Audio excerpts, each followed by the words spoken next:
Salut, c'est Val, bienvenue dans cette nouvelle vidéo et aujourd'hui j'aimerais répondre à la question pourquoi Python est utilisé dans la cybersécurité, et dans cette vidéo je vais répondre notamment à plusieurs questions qui est pourquoi apprendre Python pour le domaine de la cybersécurité, comment vous pouvez intégrer Python dans votre parcours d'apprentissage et enfin quelles vont être les ressources qui vont être nécessaires pour apprendre ce langage de programmation. Dans cette vidéo je vais également vous donner des exemples concrets qui vont vous permettre de comprendre comment Python est implémenté techniquement dans les projets en cybersécurité, et grâce à mon expérience professionnelle et personnelle je vais pouvoir vous guider tout au long de cette vidéo pour mieux choisir vos ressources pour apprendre Python et l'intégrer dans votre parcours d'apprentissage.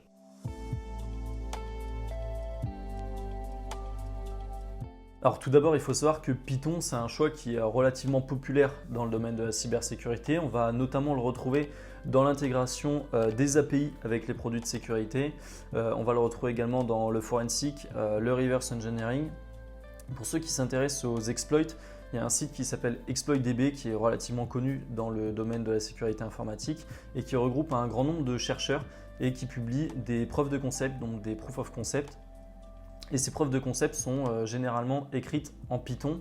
Et pourquoi elles sont écrites en Python? Puisque, on va en parler juste après, Python c'est un langage qui est relativement facile et rapide à comprendre et à mettre en œuvre.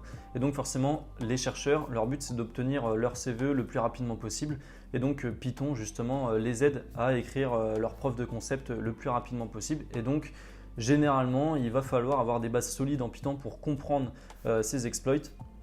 Et donc pour pouvoir mieux, pour plus tard, les développer ou même vous développer vos propres exploits. Python, ça va être également utile dans le domaine du recrutement si vous souhaitez vous faire recruter par une entreprise dans la cybersécurité, puisque au terme de votre recrutement, vous allez avoir des questions sur les différents domaines de l'informatique, donc tout ce qui va être réseau, système, et vous allez avoir des questions sur la programmation.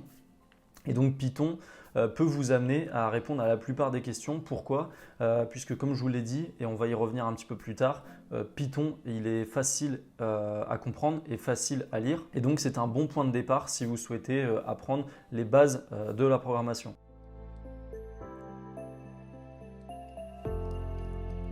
Maintenant, je vais vous donner 3 raisons qui vont vous permettre de vraiment comprendre pourquoi Python est important à apprendre si vous souhaitez vous lancer dans un parcours d'apprentissage pour devenir un professionnel dans la cybersécurité. Et la première raison, c'est que, on en a parlé juste avant, Python, eh bien, c'est facile à comprendre et à mettre en œuvre. Et c'est notamment pour ça que je voulais vous recommander Python si vous souhaitez vous lancer dans la programmation et que vous n'avez jamais touché à des langages de programmation de votre vie. Python, c'est un excellent point de départ. Alors, chaque personne a un chemin différent. Il y en a qui vont commencer avec ce qu'on appelle des langages de bas niveau et des langages de haut niveau. On va y revenir juste après. Et si vous voulez, Python, ça va être très utile pour comprendre les bases de la programmation. Et comme je vous l'ai dit, la plupart des professionnels en cybersécurité utilisent Python, et notamment les chercheurs, pour développer leur proof of concept. Et donc c'est pour ça que je vais vous recommander d'utiliser Python pour sa facilité et sa compréhension qui est relativement facile à comprendre. Deuxième raison pour laquelle vous devriez apprendre Python, eh bien c'est la variété des librairies qui vous permettent de développer assez facilement et rapidement vos programmes. Alors qu'est-ce qu'une librairie? Eh bien une librairie, c'est un module qui vous permet d'interagir avec certaines parties d'un système. Je vais vous en donner quelques exemples. Vous avez par exemple la librairie Scapy qui permet de manipuler les paquets réseau. Vous avez la librairie Request qui permet de faire directement des interactions avec le protocole HTTP, donc de faire des requêtes. Et vous avez également la librairie PyCrypto qui permet de faire de la cryptographie en Python. Troisième raison d'apprendre Python, eh bien c'est sa polyvalence et la possibilité d'automatiser de nombreuses tâches.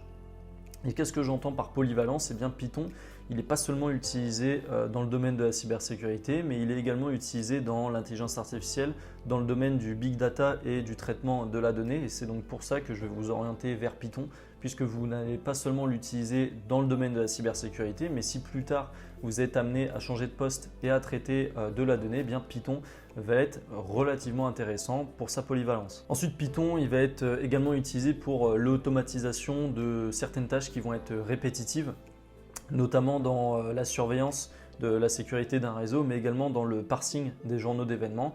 Alors qu'est-ce que le parsing? Eh bien le parsing, c'est ce qui permet de mettre en forme des journaux d'événements donc, qui viennent d'un produit, donc, comme par exemple un poste de travail qu'on va plus généralement appeler endpoint. Et ces journaux d'événements qui vont être parsés, eh bien, ils vont être intégrés dans des solutions de sécurité. Ce n'est pas le sujet de cette vidéo, on en parlera dans d'autres vidéos, mais c'est une chose à savoir. Python vous permet d'automatiser ces certaines tâches qui vont être assez chronophages pour par exemple un professionnel de la cybersécurité. Et comme j'ai pu en parler, Python il va être très utile dans des tâches qui vont être très variées comme par exemple la reconnaissance de vulnérabilité, le développement d'exploits, mais également dans la sécurité des applications web.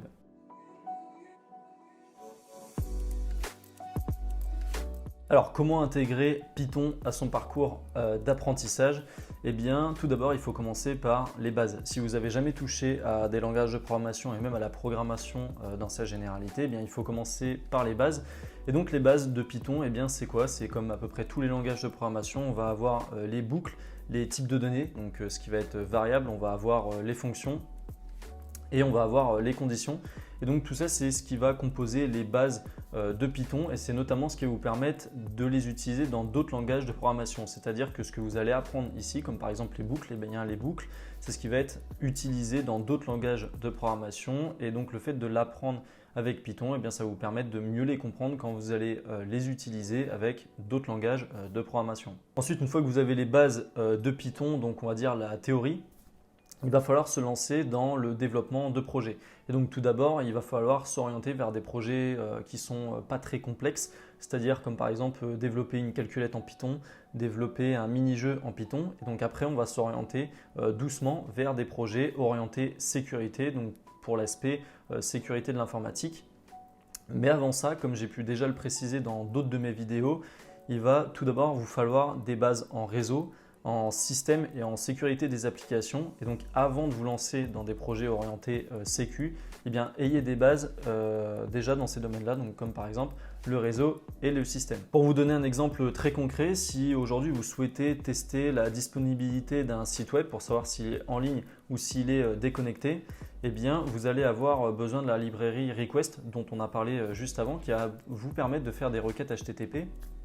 Sauf que si vous ne connaissez pas les bases en réseau des requêtes HTTP, eh bien vous allez avoir du mal à vous lancer dans la réalisation de ce simple script. Et donc c'est notamment pour ça que je vais vous recommander, avant de vous lancer dans des projets beaucoup plus avancés orientés sécurité, de d'abord réaliser les bases en réseau système, mais également de revoir les bases pour la programmation en Python. Ensuite, dernier conseil que j'ai à vous donner pour votre parcours d'apprentissage avec Python, eh bien, c'est d'être monoprojet, c'est-à-dire gérer un projet par un projet, de ne pas faire du multitâche puisque vous n'allez pas être assez efficient à la tâche si vous gérez plusieurs projets en même temps et vous allez vous y perdre au fur et à mesure.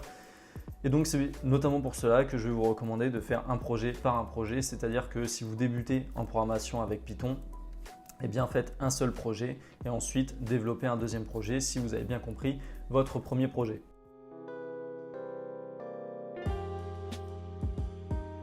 Maintenant, on va parler des ressources pour apprendre le langage de programmation Python et il y en a énormément sur Internet. Cependant, il n'y en a que quelques-unes à retenir et la plus importante, eh bien, c'est la documentation officielle. Vous vous rendez directement sur le site python.org, donc qui est le site de la documentation officielle de Python. Alors la documentation est en anglais, donc pour ceux qui ont un petit peu du mal avec l'anglais, vous pouvez utiliser des extensions dans vos propres navigateurs pour comprendre beaucoup plus facilement la programmation en Python. Et c'est ce qui vous permettra déjà d'avoir une bonne base, c'est de connaître la documentation officielle. Et ça, croyez-moi, c'est vraiment le plus important. Et même vous verrez, ça vous servira pour plus tard quand vous démarrez et quand vous apprendrez une nouvelle, par exemple, solution de sécurité. Eh bien, concentrez-vous d'abord sur la documentation officielle. Ensuite, deuxième ressource pour apprendre le langage de programmation Python, eh bien, c'est l'espace membre du Cyber Institut. Pour ceux qui nous ont rejoints et pour ceux qui ne nous ont pas encore rejoints, eh bien, je vous invite directement à nous rejoindre via le lien en description. L'espace membre du Cyber Institut, c'est quoi? C'est une centaine d'idées de projets, une centaine de ressources qui vous permettent de mieux vous orienter dans votre parcours d'apprentissage et de structurer, et ça c'est vraiment le plus important, de structurer votre parcours d'apprentissage pour devenir un professionnel dans le domaine de la cybersécurité. Et dans ces idées de projets, eh bien, il y en a pour tous les niveaux, il y en a pour les débutants, pour les gens qui ont un petit peu de connaissances en programmation et enfin pour les personnes qui ont beaucoup plus de compétences en programmation. Et donc ces idées de projet vont vous permettre de directement passer à la pratique. Et si vous n'êtes pas encore ou si vous n'avez pas encore rejoint l'espace membre du Cyber Institut, eh bien je vous laisse cliquer directement sur le lien qui se retrouve en description. Ensuite, troisième ressource que j'ai à vous proposer pour apprendre le langage de programmation Python orienté cybersécurité et notamment orienté côté offensif, eh bien c'est un livre qui s'appelle Black Hat Python Programming for Hacker and Pen Tester de Justin Seitz. Et donc c'est un livre qui va parler de sujets beaucoup plus avancés, comme par exemple la création de shellcode, l'exploitation de vulnérabilités, mais également le développement de bots malveillants. Et donc c'est un livre que je recommande vraiment pas du tout aux débutants, puisque déjà c'est orienté offensif, donc quand on commence c'est vraiment pas du tout la bonne chose à faire.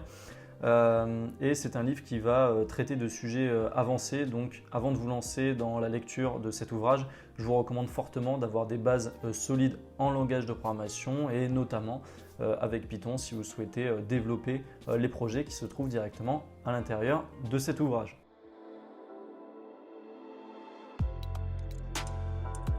C'était tout pour cette vidéo. Pour ceux et celles qui ne nous ont pas encore rejoints au Cyber Institut, eh bien, je vous laisse un lien en description qui vous permettra de rejoindre la formation offerte. Et c'est une formation qui traite notamment de nombreux aspects sur comment bien débuter une carrière dans la cybersécurité, les compétences techniques et non techniques à avoir. Et je vais également vous donner un plan en 4 étapes qui vous permettra de mieux développer votre parcours d'apprentissage et de ne pas vous perdre dans les tonnes de ressources qu'il y a en ligne. Encore une fois, c'était un plaisir de tourner cette vidéo. J'espère avoir éveillé en vous une certaine motivation pour vous lancer dans la programmation et notamment avec le langage de programmation Python. On se retrouve pour de prochaines vidéos. C'était Val. Ciao, ciao.